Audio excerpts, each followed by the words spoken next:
Raising goats naturally basically means you are letting the moms raise the babies. To me, that's the cornerstone of everything. You know, I saw something the other day online that said 10 things you must have in your goat medicine cabinet. And I'm thinking, oh my gosh, if you think you have to have 10 things in your goat medicine cabinet, you are doing a lot of things wrong.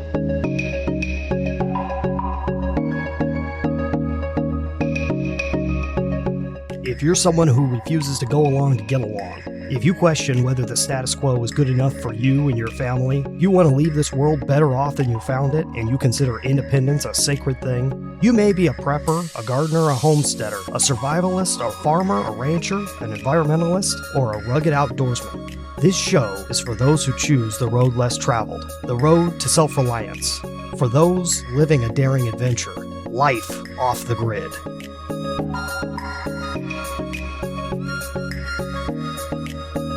Deborah Niemann is a homesteader, writer, and self-sufficiency expert. 2002, she moved her family from Chicago suburbs to a 32-acre parcel on a creek in the middle of nowhere.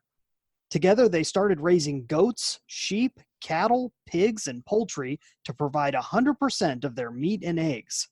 They have a garden and fruit trees for fresh produce, and they make their own sweeteners with a little help from bees and maple trees. She's authored several books, including Homegrown and Handmade, Ecothrifty, and Raising Goats Naturally. She's currently at work on her 6th book. If all that wasn't enough, Deborah puts on workshops across the United States and Canada. She presented at the Mother Earth News Fairs in North Carolina and Maryland, and you'll be able to see her at the upcoming fairs in Oregon, Pennsylvania, and Kansas. Deborah Niemann, welcome to the Off the Grid Biz podcast. Thank you very much. It's great to be here today. It's great to have you. Besides what we heard about in your bio, tell us a little more about who you are and what you do. Well, usually the first question people ask when they meet me is, did you grow up on a farm? And the answer is no, I did not. Just because you didn't grow up on a farm doesn't mean you can't do this.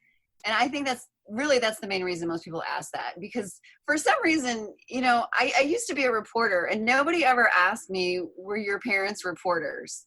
Like, they get it. Like, you can go to school and learn to be a reporter or a doctor or a lawyer or whatever. But for some reason, when it comes to just living on a homestead, people think you have to grow up like this.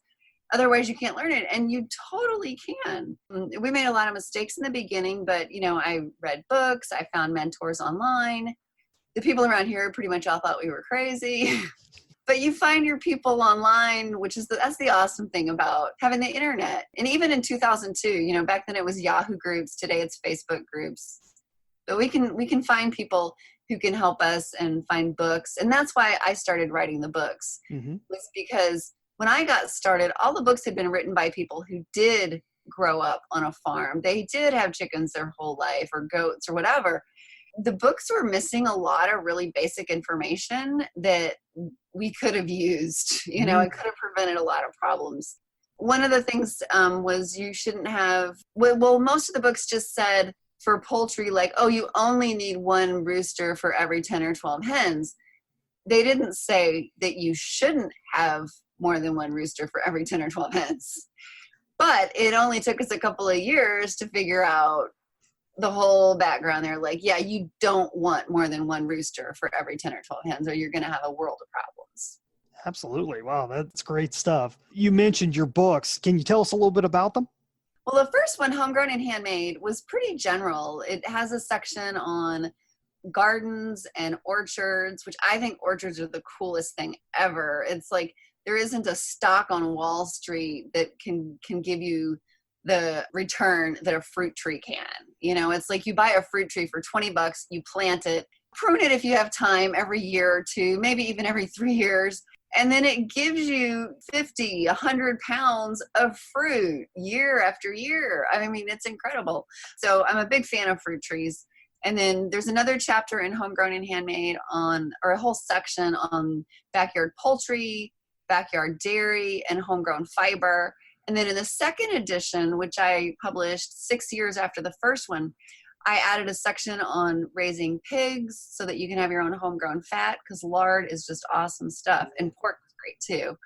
And then a section on homegrown sweeteners, because we do our own honey and maple syrup, as well as a section on homegrown businesses, because so many people, they start doing this and they think, wow, this is fun. I would rather do this 7 days a week than go to my job 5 days a week. So how can I make money at it? And they don't realize that like there's so much stuff you have to think about, and not just in terms of like laws, like do you need, like you have to be licensed to become a dairy, but also in liability. We could process chickens on our farm and sell them because we're not going to sell that many, but I don't want that liability. If somebody goes home and gets sick after eating chickens, I don't want them to sue me and, take my farm away.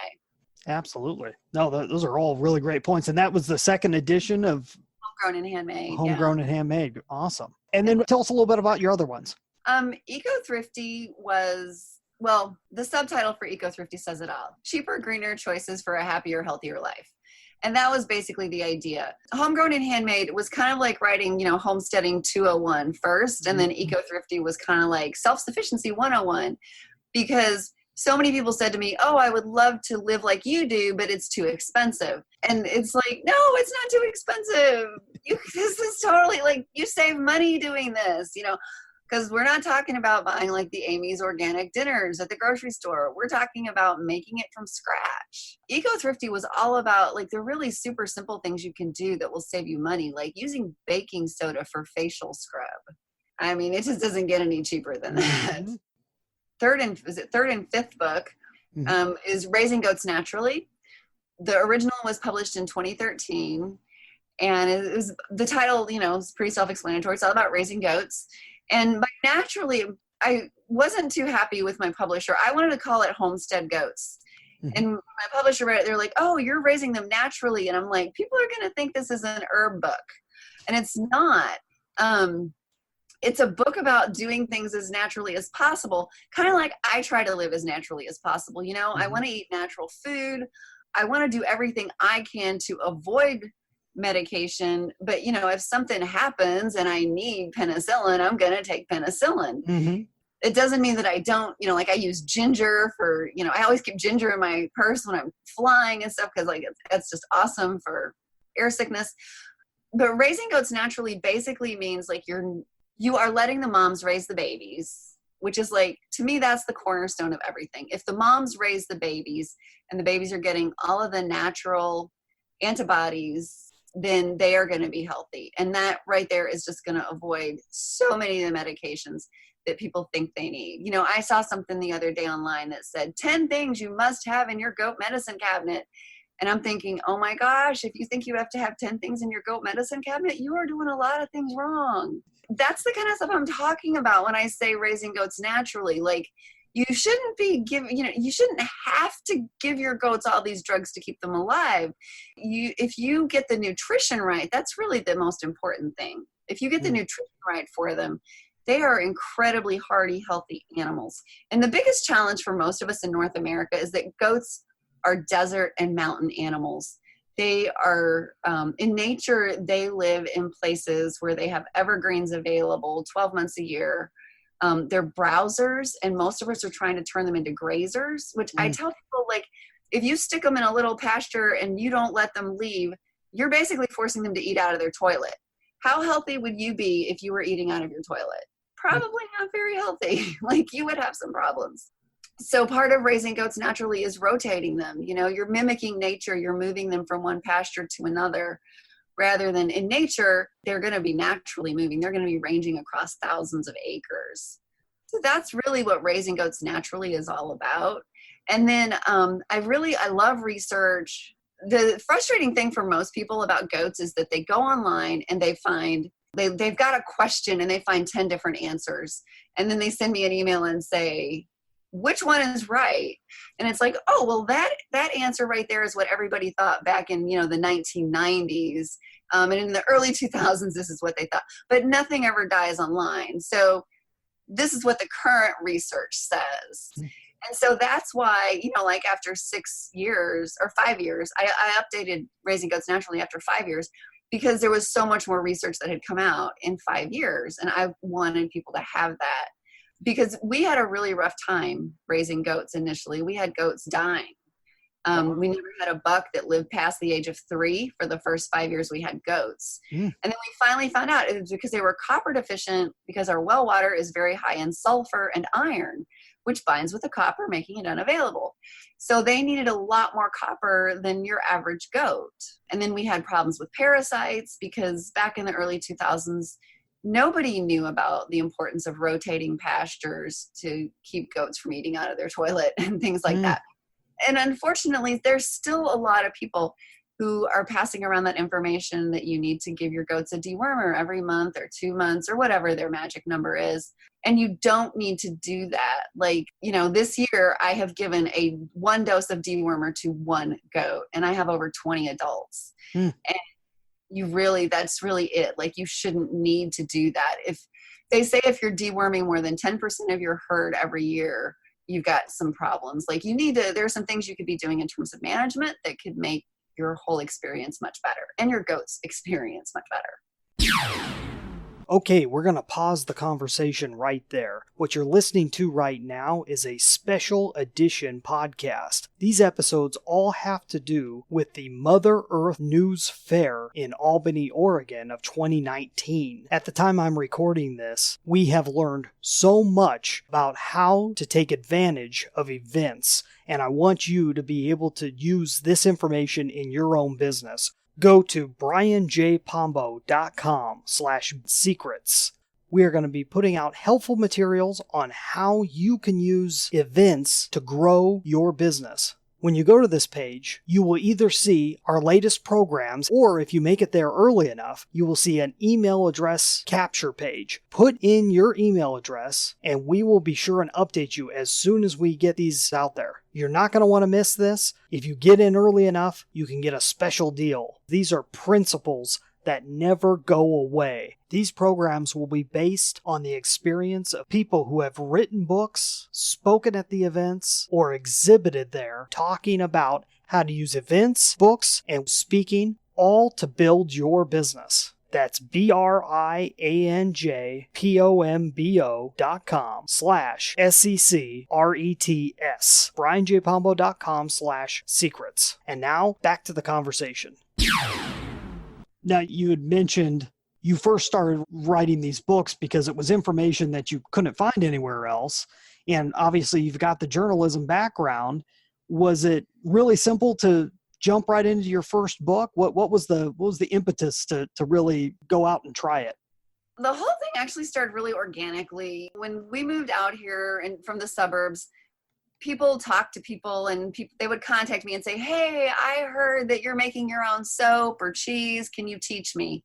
And so I started teaching people how to make cheese and soap at my house, in my kitchen, one at a time.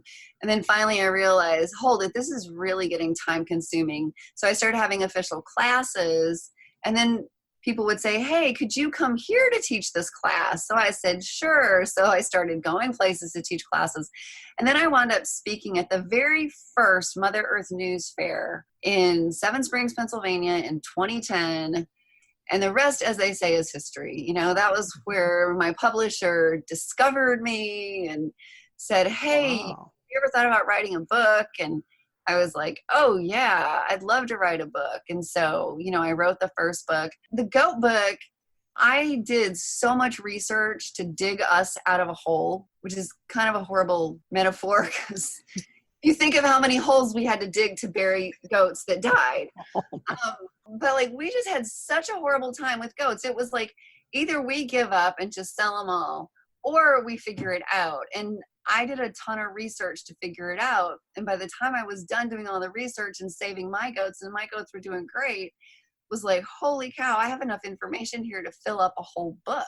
Wow. So, and that's where it came from. So the first one was really close to 300 pages. The second one is close to 350 pages. So the first one was 90,000 words. The second one is 20,000 words more. So it's 110,000. It's a lot of information about goats. That's great. Do you enjoy the process of writing and the whole process of putting the book together? I do. I love writing. They say that whenever you get lost in whatever you're doing, you lose track of time. That means you're doing the right thing. Mm-hmm. So that's definitely it. It's funny though, because sometimes when people hear me talking about my aches and pains, they're like, "Oh, you're going to have to give up the farm." And I'm like, no, it's not the farm. No, My first book, I gave myself carpal tunnel. My second book, I gave myself tennis elbow. And my fourth book, I gave myself a frozen shoulder. So working at a computer for 12 to 14 hours a day is very hard on the body. Wow. And we saw that you're slated to present at the next handful of Mother Earth News fairs. You have a whole bunch of different workshops. So why don't you tell us a little bit about those? Yeah, coming up, I'm going to be doing my Raising Goats Naturally talk in Oregon, which is all about like the importance of all of those little decisions you make that people think, oh, you just stick the goats out there and they'll be fine. You know, it's like, no, we're going to talk about like housing and fencing and the importance of making sure the kids nurse and get enough milk when they're little. You know, like you don't want to start separating them from mom too quick and taking the milk that they should have. Like they need it to stay healthy. Like we may like it because it tastes good, but like, you know, that's your health insurance for the next generation. Like it's there for the babies. So they should get first dibs. And then you can take whatever's left over after they've had their fill. I'm also going to be doing one on spindling, basically how to spin yarn with a hand spindle. I'm doing a full day fiber workshop on Friday. I'm going to be talking about marketing your fiber products and relationship marketing and value-added products, how you can sell more than just raw wool off your sheep. And then I'm also going to be doing, on Sunday, I'm going to be doing a soap making talk, telling everybody how to make soap. That's great. Such a variety. Have you always been attracted to multiple things? Are you always bouncing from one thing to the next, learning something new? Because you're an expert on so many of these things. Yeah, pretty much. I'm one of those people, like ever since I was a little girl, like, you know, most people just take things for granted. Like they go to the store and they buy a food and just like, hey, it's a food, they eat it. And I remember even as a little girl, like asking my mom, like, how do they make peanut butter? You know, and how do you make cheese? And like, I just always wanted to know that stuff from the time I was really young. Very cool. If someone's thinking about going, if they've never been to a Mother Earth News fair before, what would you tell them that would encourage them to go? Oh my goodness. Okay. If you're into homesteading and all that stuff, like, you just have to go. Okay. Like I keep going because it's just so much fun. You get to meet so many incredibly cool people. You get to learn so much interesting stuff. Like, you know, there's stuff I still learn. You know, I go to one and you see something like, oh, I don't know anything about that. And, you know, I go sit in on a session and learn more stuff. You know, like my knowledge of bees is pretty rudimentary. And so like, I'm just so amazed by like some of the really in-depth beekeeping sessions on like how these people know so much about these tiny little insects. Somebody said it's like Disney World for homesteaders. You know, you can just go and spend all day, and they usually have really good food there. So like they get food trucks from local, you know, that are using meat and produce from local farms. And it's just so much fun. Great. Who are you hoping to reach personally? Like, who's the ideal person that you'd either like to connect with through your presentation or in person there? Oh, I always love to talk to goat people. So, because goats are definitely my favorite animals, and it's really where my passion is.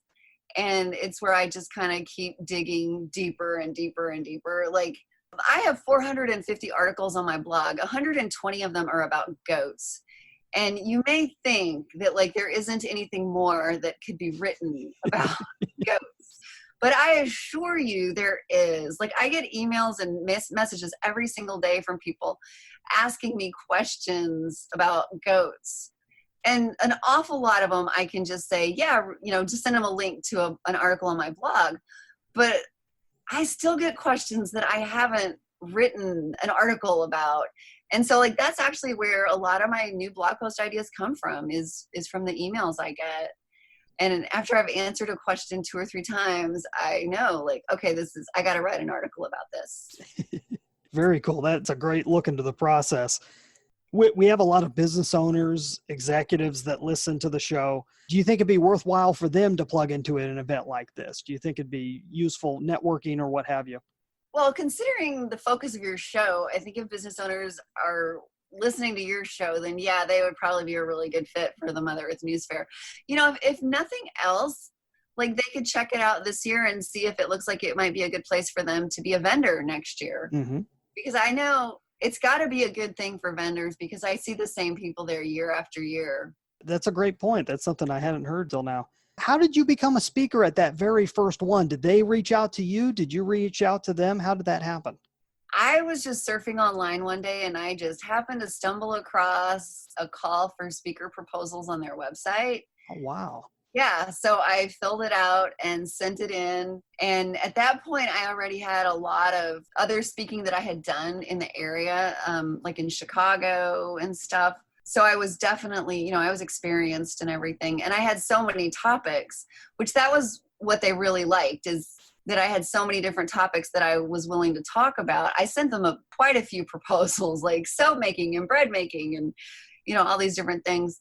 And that was one of the things that they really liked, was the fact that I could just fill in so many places. And I think it's one of the things that they still like is that I can fill in a lot of places. I probably have 30 different PowerPoints for different talks that I do, so like if somebody just called me up and said, hey, could you do a talk for us on seasonal eating in an hour? I'm like, sure. Let me just pull up that PowerPoint. Very cool. Do you have any tips for people if they end up becoming vendors, if they end up becoming speakers? You've done a lot of traveling for these things. Do you have any logistical tips on things to watch out for or to keep in mind? Wear shoes that are good for walking. Definitely dress for comfort, because nobody's there dressing up fancy or anything. I know in the beginning I felt like, oh, I'm a speaker, I need to dress up, and I don't do that. Like, I wear blue jeans. I wear blue jeans and really comfortable walking shoes now. Boy, those are really great points. Well, what could listeners do who are interested? They want to find out more about you, maybe get one of your books. Where could they go? My website is thriftyhomesteader.com. And I also have online classes at thriftyhomesteader.teachable.com. And I'm on Facebook. So facebook.com/thriftyhomesteader. I'm on Instagram, Thrifty Homesteader. You kind of see a theme there. So I've tried to keep it simple. Unfortunately, I don't have Thrifty Homesteader on Pinterest yet. It's just under my name. But there's a link to my Pinterest page from my website. Awesome. Hey, Deborah, thanks so much for being on the show. Appreciate your time. Oh, I appreciate you asking me. It was a lot of fun chatting.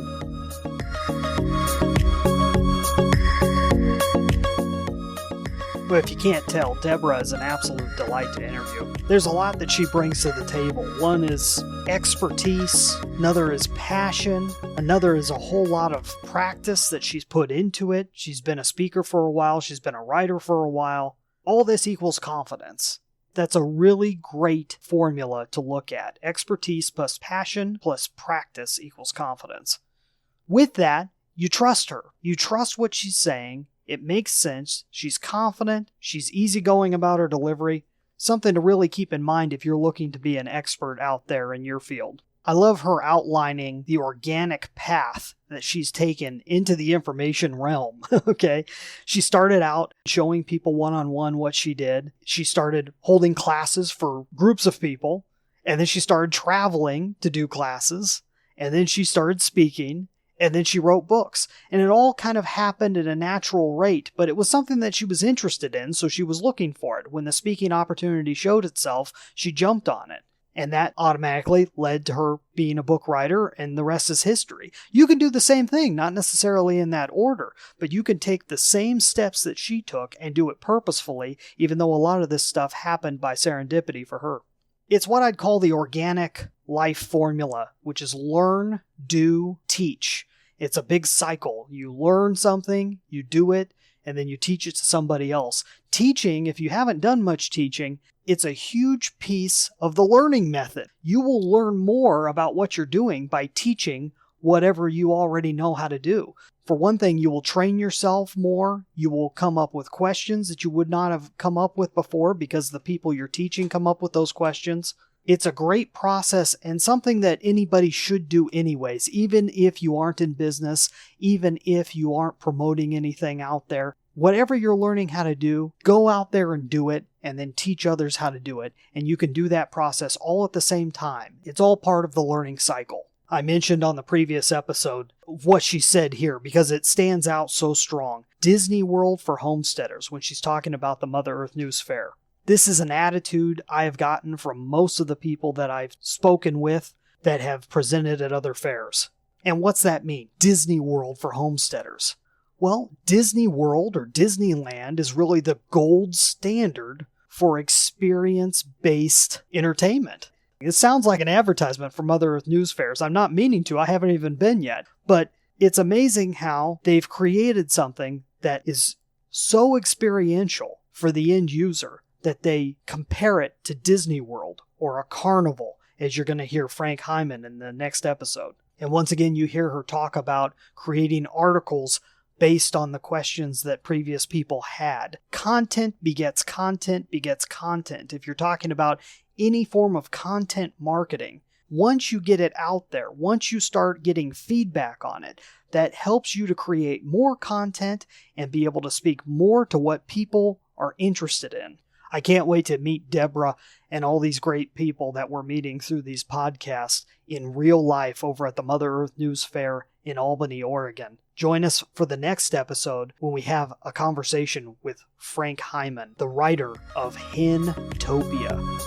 Join us again on the next Off the Grid Biz podcast, brought to you by the team at brianjpombo.com, helping successful but overworked entrepreneurs transform their companies into dream assets. That's brianjpombo.com. If you or someone you know would like to be a guest on the Off the Grid Biz podcast, go to offthegridbiz.com/contact. Those who appear on the show do not necessarily endorse my beliefs, suggestions, or advice, or any of the services provided by our sponsor. Our theme music is Cold Sun by Dell. Our executive producer and head researcher is Sean E. Douglas. I'm Brian Pombo, and until next time, I wish you peace, freedom, and success.